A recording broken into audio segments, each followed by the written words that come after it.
Good morning children, I am Fertilization. Now I am going to teach you fertilization in flowering plants. In the last class I taught you about pollination. Pollination is the transfer of pollen grains from the anther to the stigma of a flower. Pollination leads to fertilization. Or we can say pollination is followed by fertilization. And fertilization is the process of fusion of male gamete with the female gamete. So fertilization is the fusion of male gamete with the female gamete. In a flower, the male gamete is present in the pollen grains. And the female gamete is present in the ovule. Okay, so the fusion of male and female gamete is called fertilization, and that results in the formation of zygote. Zygote is diploid in nature. Okay, so do you know the difference between diploid and haploid? So haploid means which consists of half the number of chromosomes. Only half number of chromosomes. That means 23 chromosomes are there in a cell. Such cells are called the haploid cell. Example, the gametes, male and female gametes. Male and female gametes. In human beings also, the sperm and the egg or ovum consist of 23 chromosomes only. So they are haploid in nature. Diploid means which consists of 46 chromosomes. And this haploid is represented by N, small letter N. And the diploid is represented by 2N. So zygote consists of 46 chromosomes, so it is diploid in nature. Is it clear? Next we can see. So when the pollen grains are deposited on the stigma, what will happen? We can see the pollen grains are deposited by the process of pollination. This structure you learned in the last class. This is the stigma. So this part is the stigma and this long style. Then here ovary, inside the ovary, ovule. Okay. So when the stigma receive pollen grains, so we can say when the pollen grains are deposited on the stigma, this pollen grain bursts. Then pollen tube grows out. So this pollen tube grows down. And this pollen tube consists of 2 male gametes. So how many male gametes are there in the pollen grain? 2 male gametes are there. When the pollen tube grows down, so this male gametes also comes down and enter into the ovule. So here there is an opening. This opening is called micropyle. So through this micropyle opening, this male gametes can enter. Okay, here you can see 3 cells. Have you seen 3 cells? And here you can see 2 cells at the center. Here at the top another 3 cells. Okay, so these are called antipodals and these are egg apparatus that you can study in +2. Now you should learn about this egg. This centrally located cell is the egg. Okay, so that male gamete need to fuse with the centrally located egg in the egg apparatus. Okay, so this is the egg apparatus and this is the centrally located polar nuclei. So polar nuclei which consists of how many nucleus? 2 nucleus are there. Okay, so here gametes, one of the gametes fuse with the egg. So, out of these two male gametes, one of the gametes enter into the or through the micropyle, it can fuse with the egg. So, that results in the formation of zygote.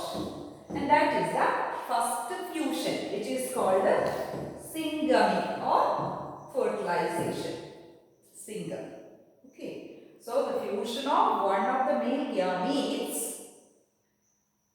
to the or with the egg in the egg apparatus is called syngamy or fertilization, and that results in the formation of zygote. Okay, zygote. And the second male gamete, it also enters through the micropylar opening, and that reaches up to the central or centrally located polar nuclei. It gets fused with the centrally located polar nuclei to form endosperm nucleus. Endosperm nucleus. And how many nucleus then total after fusion? 3 nucleus. Already 2 nuclei are there. So 3 nuclei after fusion. So this fusion is called triple fusion. Triple fusion.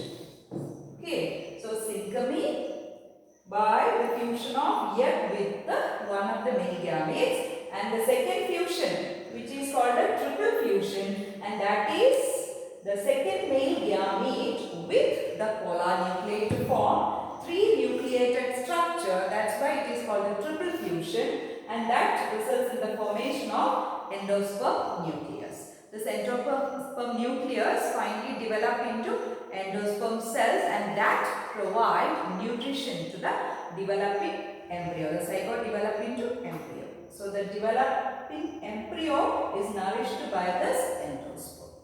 So here 2 types of fertilization occur. So first is syngamy, second one is triple fusion. So this fertilization in flowering plant is also called double fertilization. Double fertilization. So how we can explain this double fertilization?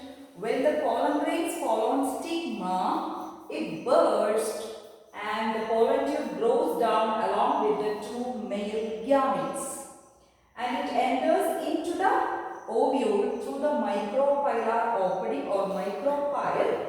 Then one of the male gametes fuses with the egg to form zygote, and that fusion is called as syngamy or fertilization.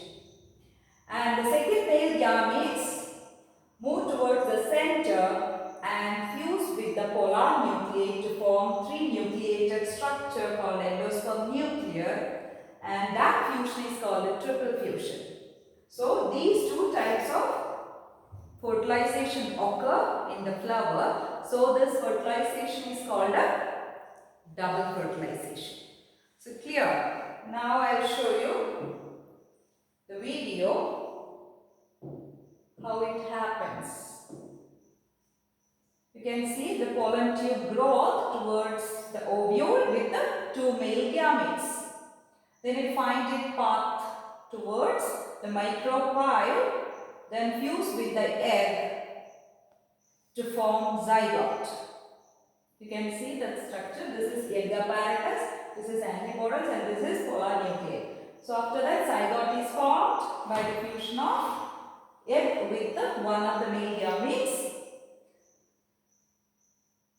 And second fusion is with the polar nuclei to form endosperm nucleus, and that fusion is called a triple fusion.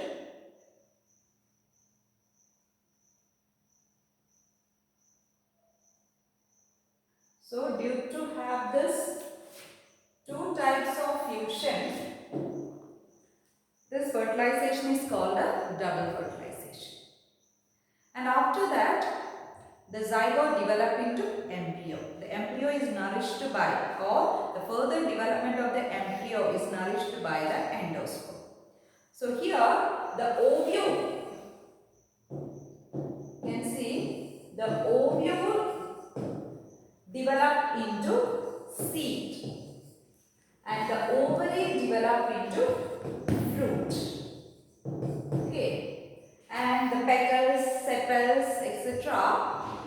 shrivel and fall off. Okay, and the seed consists of the future plant.